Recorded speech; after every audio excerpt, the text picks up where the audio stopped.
Groulet Google. Go, go, go. Vite, hein? C'est pas là. Ah, ok.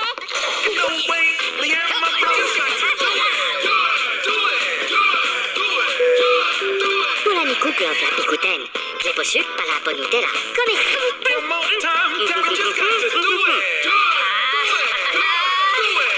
Assalamualaikum warahmatullahi wabarakatuh. Selamat bertemu kembali dengan Ibu di kelas online pelajaran IPS ya. Nah, adapun tujuan pembelajaran kita kali ini yaitu memahami pengaruh letak Indonesia secara astronomis, geografis, dan geologis. Nah, kita akan melihat satu-satu bagaimana pengaruh letak Indonesia secara astronomis, geografis, dan geologis. Oke, kita lihat yang pertama ya. Pengaruh letak Indonesia secara astronomis. Nah, yang pertama berdasarkan garis bujur. Nah, berdasarkan garis bujur, letak suatu wilayah berdasarkan garis bujur ini mempengaruhi pembagian waktu di wilayah tersebut. Nah, kita perhatikan. Nah, ini dia kota Greenwich yaitu 0 derajat. Berada dalam 0 derajat ya. Inilah dasar pertama penghitungan waktu bermulanya. Oke. Nah, berdasarkan garis bujur, wilayah Indonesia terletak di garis bujur timur. Berarti itu sebelah timur kota Greenwich. Nah, garis bujur timur itu membagi daerah waktu 0 sampai 180 derajat dengan perbedaan waktu 1 jam setiap 15 derajat. Jadi yang ini Ibu sorot ini 15 derajat dari kota Greenwich. Ini perbedaan waktunya dari kota Greenwich adalah 1 jam. Oke, itu dia ya. Patokan perhitungan waktu yaitu didasarkan pada kota Greenwich, sehingga disebut dengan Greenwich Mean Time atau GMT. Oke. Nah, maka dari itu wilayah Indonesia terbagi menjadi 3 daerah waktu, yaitu waktu Indonesia bagian barat yang disebut dengan WIB, kemudian waktu Indonesia bagian bagian tengah yaitu WITA, dan waktu Indonesia bagian timur yaitu WIT. Kita lihat bagaimana pembagiannya di Indonesia dengan daerahnya. Ya, pembagian waktu di Indonesia. Nah, berdasarkan peta yang anak Ibu lihat ini adalah peta pembagian waktu wilayah Indonesia. Nah, yang pertama yaitu waktu daerah bagian barat, di mana daerah waktu bagian barat ini berbatasan dengan 105 derajat bujur timur. Nah, kalau 105 derajat bujur timur ini dari Greenwich, cara mencarinya 105 bagi 15, nah sama dengan 7. Jadi waktu Indonesia bagian barat itu adalah GMT tambah 7. Nah, wilayahnya mana saja? Yaitu Sumatera, Jawa, Madura ya, Kalimantan Tengah, dan Kalimantan Barat. Oke, bisa paham ya? Terus yang kedua adalah daerah waktu Indonesia bagian tengah, di mana ada waktu bagian tengah ini berbatasan dengan garis 120 0 derajat bujur timur. Nah, 120 dibagi 15 sama dengan 8. Jadi waktunya adalah GMT tambah 8. Nah, wilayahnya mana saja? Yaitu Bali, Nusa Tenggara Barat, ya, Nusa Tenggara Timur, dan Sulawesi. Nah, ini adalah waktu Indonesia bagian tengah. Oke. Terus yang ketiga, daerah waktu Indonesia bagian timur, yaitu berbatasan dengan garis 135 derajat bujur timur. Jadi 135 bagi 15 sama dengan 9. Jadi waktunya adalah GMT tambah 9. Nah, wilayahnya mana saja? Wilayahnya adalah Maluku dan Papua. Oke, bisa paham ya? Nah, jadi kita lihat nih. Nah, ini contohnya kalau di waktu Indonesia bagian barat itu jam 7, nah waktu Indonesia bagian tengah adalah jam 8, dan waktu Indonesia bagian timur adalah jam 9. Jadi jarak antara WIB ke WITA adalah 1 jam dan WITA ke WIT adalah 2 jam. Oke, tapi dari kota Greenwich adalah kalau WIB adalah 7 jam, kalau Wita 8 jam, kalau Wit adalah 9 jam. Nah, contoh. Dani berangkat dari Jakarta pukul 6 WIB menuju Biak. Biak itu ada di Papua. Dengan lama perjalanan 4 jam. Jam berapakah Dani sampai di Biak? Oke, cara menghitungnya pukul 6 berangkat tambah lama perjalanan 4 jam, berarti kalau dalam perhitungan WIB itu sampainya jam 10 WIB. Tetapi karena Dani menuju Biak, di mana Biak itu terletak di Papua, Papua itu waktunya adalah waktu Indonesia bagian timur, maka selisih antara WIB dengan WIT adalah 2 jam. Jadi Dani sampai di Biak pukul 12 WIT, waktu Indonesia timur. Bisa paham? Oke, Ibu lanjut. Pengaruh secara astronomis yang kedua berdasarkan garis lintang. Nah, garis lintang suatu wilayah itu akan mempengaruhi iklim di wilayah tersebut. Sebelum kita melihat ke Indonesia, Ibu ingatkan kembali bagaimana pembagian iklim matahari itu. Yang berwarna hijau yaitu yang terletak dari 0 derajat sampai 23,5 derajat lintang utara dan 23,5 derajat lintang selatan itu beriklim tropis. Oke, yang berwarna hijau. Terus 23,5 derajat lintang utara sampai 40 derajat lintang utara dan 23,5 derajat lintang selatan sampai 35 derajat lintang selatan itu beriklim subtropis yang berwarna kuning. Kemudian selanjutnya adalah 40 derajat lintang utara sampai 60,5 derajat lintang utara dan 35 derajat lintang selatan sampai 66,5 derajat lintang selatan itu beriklim sedang atau yang berwarna biru. Ya. Terus Ibu lanjut 60,5 derajat lintang utara sampai 90 derajat 90 derajat kutub utara dan 66,5 derajat lintang selatan sampai 90 derajat kutub selatan atau yang berwarna hijau yang berwarna biru tua, biru pekat ya. Nah, itu beriklim dingin. Nah, kita lihat Indonesia.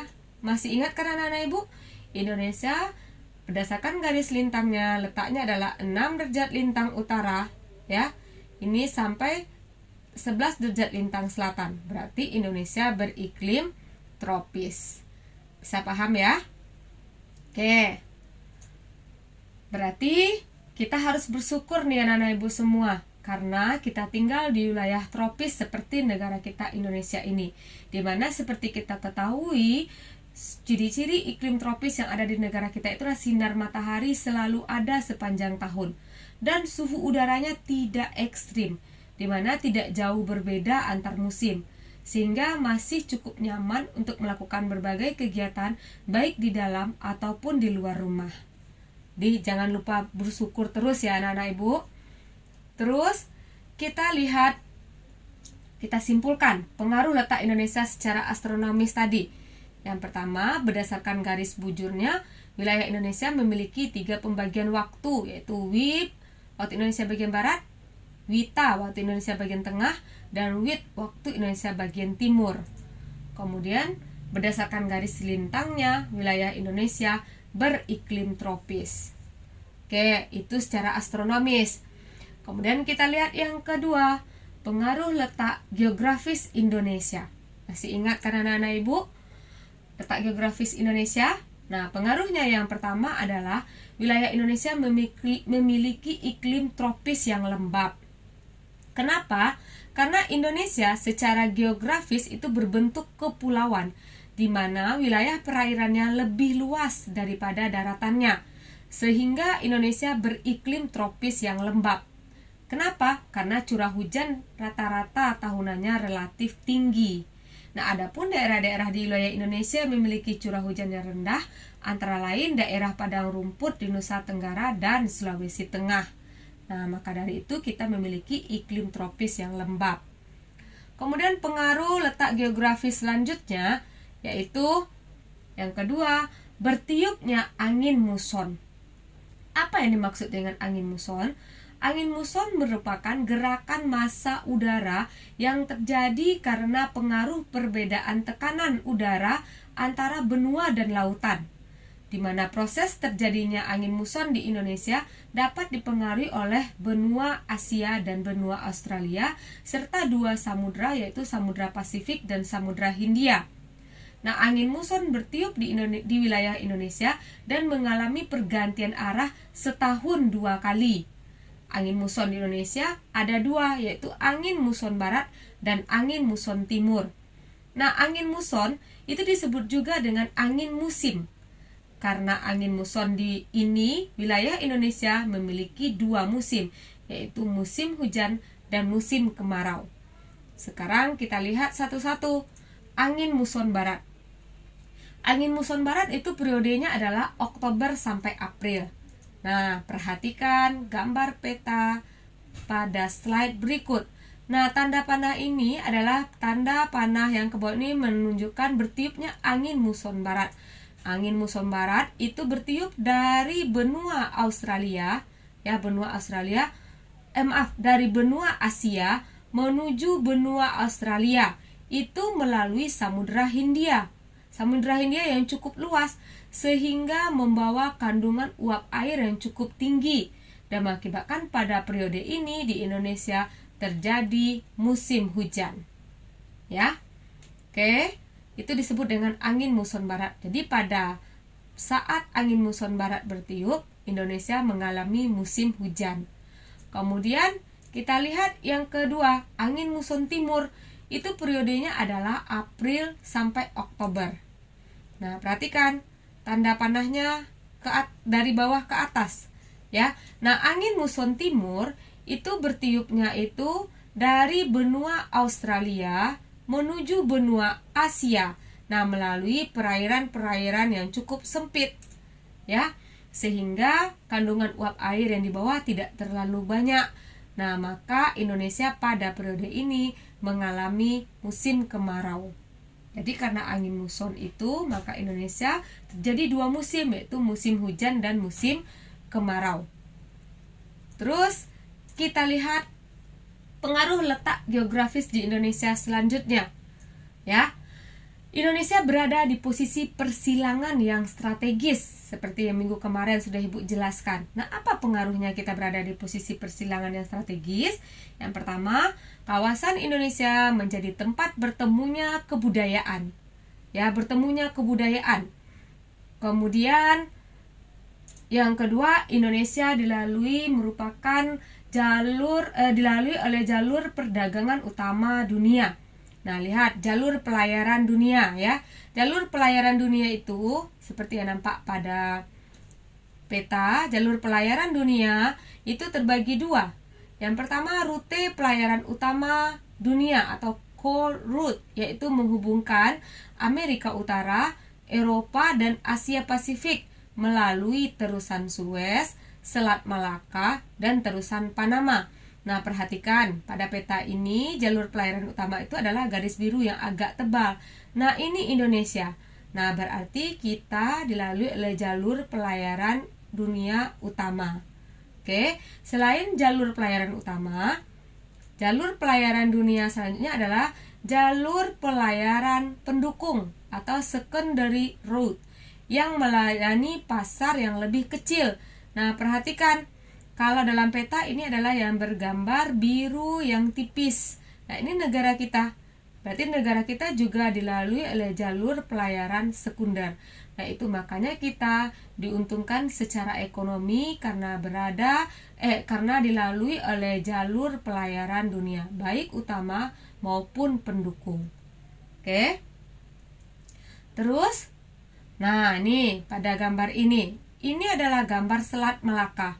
Ya, Selat Malaka yang merupakan jalur pelayaran utama yang dilalui oleh jalur pelayaran utama perdagangan dunia. Nah, maka dari itu Selat Malaka merupakan salah satu selat tersibuk di dunia, di mana kapal-kapal dagang yang mengangkut berbagai komoditas dari Jepang, Cina, dan negara-negara lainnya akan melewati Indonesia menuju negara-negara tujuannya di Eropa.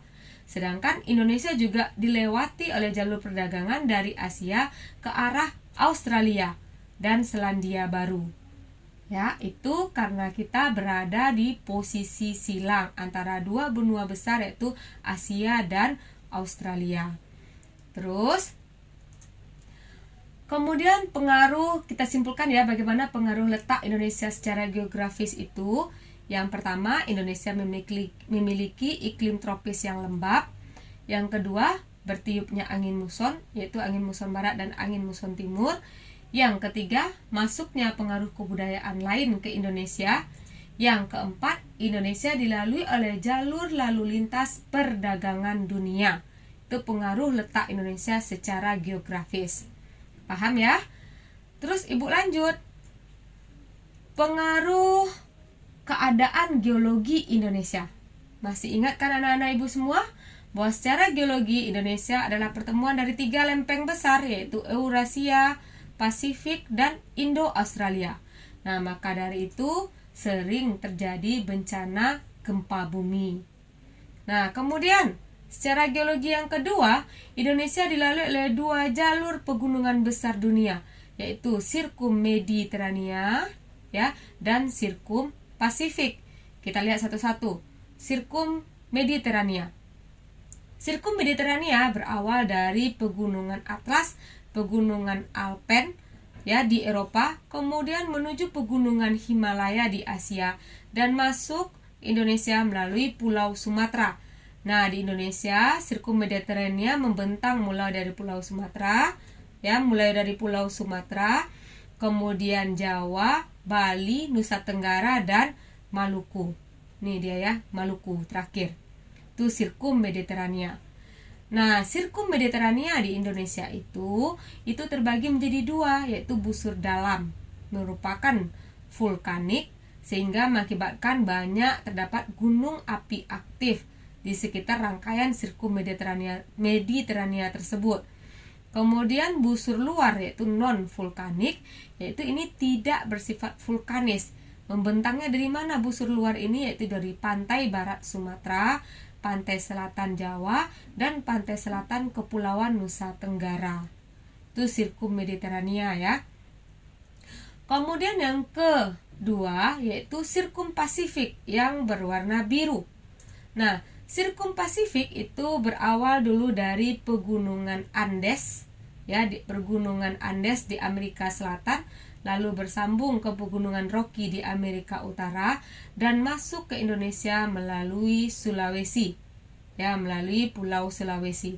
Berarti Indonesia ini dia ya nak ya, dilalui oleh 2 jalur pegunungan aktif dunia. Nah, apa akibatnya? Ya, ini kita dilalui oleh 2 jalur pegunungan aktif. Akibatnya yang pertama, sering terjadi bencana gunung api meletus karena kita merupakan daerah ring of fire. Itu secara negatifnya. Nah, dampak positif dari kita dilalui oleh jalur pegunungan besar dunia itu adalah tanah di Indonesia subur dan kaya dengan barang tambang. Bisa paham ya? Oke. Terus keadaan geologi yang ketiga. Indonesia berada di antara 2 dangkalan, yaitu dangkalan Sunda dan dangkalan Sahul. Nah, kita lihat dulu. Apa itu dangkalan? Dangkalan adalah daratan yang terdapat di dalam laut yang menghubungkan suatu wilayah daratan ya dengan suatu wilayah dengan daratan yang sangat luas, yaitu benua. Oke. Nah, kalau dangkalan Sunda adalah daratan di dalam laut yang menghubungkan wilayah Indonesia bagian barat dengan benua Asia. Ini yang disebut dengan dangkalan Sunda. Nah, sementara dangkalan Sahul adalah daratan di dalam laut yang menghubungkan Indonesia bagian timur dengan benua Australia. Oke, apa dampaknya? Sehingga mempengaruhi persebaran flora dan fauna di Indonesia serta kesamaannya dengan flora fauna di Asia dan Australia. Jadi flora dan fauna Indonesia itu ada yang sama dengan flora dan fauna di Asia dan Australia. Nah, untuk di daerah peralihan itu adalah merupakan flora fauna khas Indonesia. Jadi sangat beragam flora fauna yang ada di Indonesia. Nah, kita simpulkan pengaruh letak Indonesia secara geologi itu ya. Yang pertama, sering terjadi bencana gempa bumi dan gunung api meletus.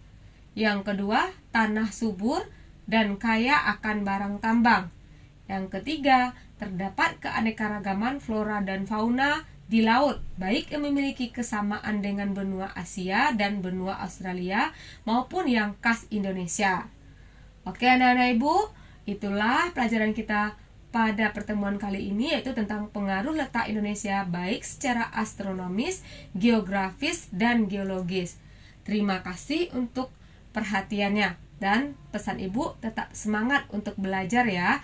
Nah, seandainya ada anak-anak ibu yang tidak mengerti, silahkan cek ibu dan lanjut ke mengerjakan kerjaan selanjutnya di psikologi. Assalamualaikum warahmatullahi wabarakatuh.